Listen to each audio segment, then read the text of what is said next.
तो दोस्तों आज हम बात करेंगे गूगल शीट के अंदर हम ETF वॉच लिस्ट कैसे क्रिएट कर सकते हैं। पहले हम यहाँ पर शीट का ओवरव्यू ले लेते हैं कि शीट के अंदर हमको क्या क्या मिलने वाला है। तो सबसे पहले यहाँ पर हम ETF का सिंबल डालेंगे, इसको हम टिकर भी बोलते हैं। तो सिंबल को यहाँ पर अपडेट करते ही जो हमारा डेटा है वो ऑटो अपडेट हो जाएंगी। जैसे यहाँ पर हमने अभी सिंबल डाला हुआ है टाटा गोल्ड, तो टाटा गोल्ड की जो डिटेल्स हैं लाइक उसका कंप्लीट नेम आ रहा है, ओपन प्राइस, हाई, लो, स्टॉक प्रीवियस डे पर कहाँ पर क्लोज हुआ है, करंट प्राइस स्टॉक का क्या चल रहा है, स्टॉक के प्राइस के अंदर कितना चेंज हुआ है वो हमको यहाँ पर शो होगा। वॉल्यूम हमें यहाँ पर शो होंगी, 52 वीक हाई, 52 वीक लो। यहाँ पर हमको शो होगा कि ETF के अंदर कितना चेंज आया है।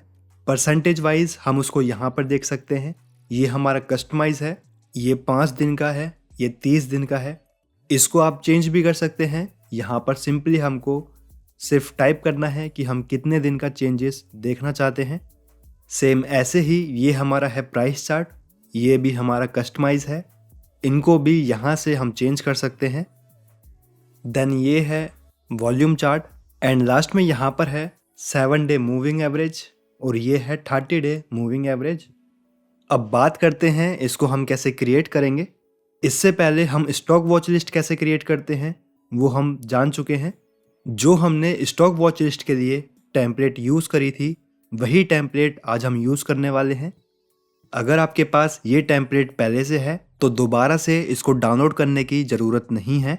अगर आप नए हैं और आपके पास ये टेम्पलेट नहीं है तो आपको टेम्पलेट डाउनलोड करनी पड़ेगी, या अगर आप इसको खुद से क्रिएट करना चाहते हैं तो आप उस वीडियो को देख सकते हैं।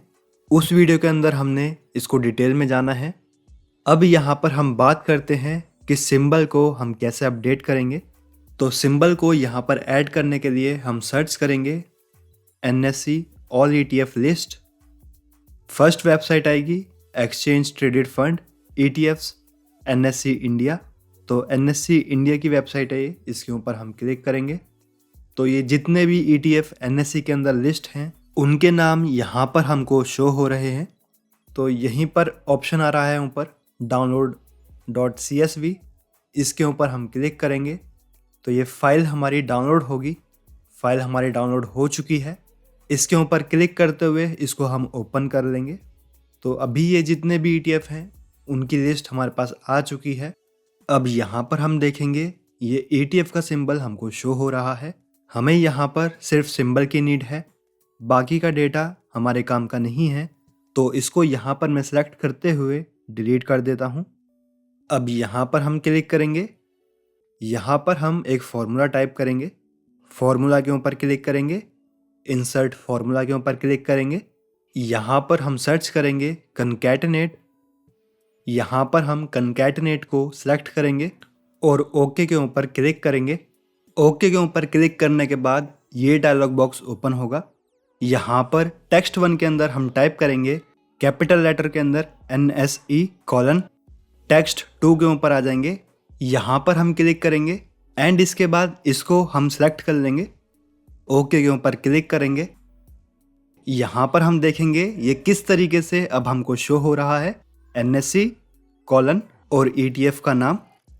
अब ऐसे ही हमें बाकी ETF के ऊपर भी फॉर्मूला अप्लाई करना है। सिंपली यहाँ पर आकर हम डबल क्लिक करेंगे, फॉर्मूला हमारा नीचे तक अप्लाई हो जाएगा। अब यहाँ पर हमने फॉर्मूला लगा दिया है। अब इनको हम सेलेक्ट कर लेंगे, कॉपी करेंगे, गूगल शीट वाली टेम्पलेट के ऊपर आ जाएंगे, इसको हम पेस्ट कर देंगे। अब थोड़ी देर के अंदर ये पूरा डेटा अपडेट हो जाएगा। यहाँ पर हम देख सकते हैं ये सारा डेटा अपडेट हो चुका है।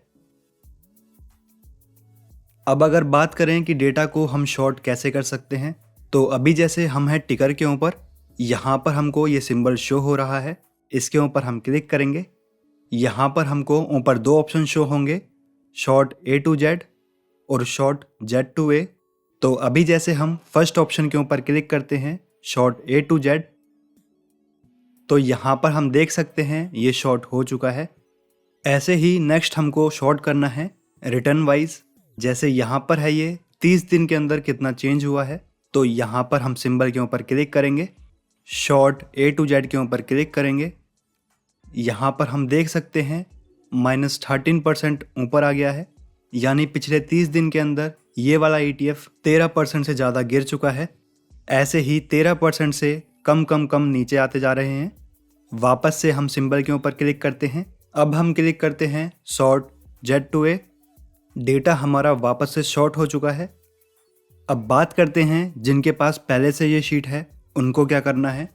फाइल के ऊपर हम क्लिक करेंगे। यहाँ पर ऑप्शन हमको दिख रहा है मेक अ कॉपी।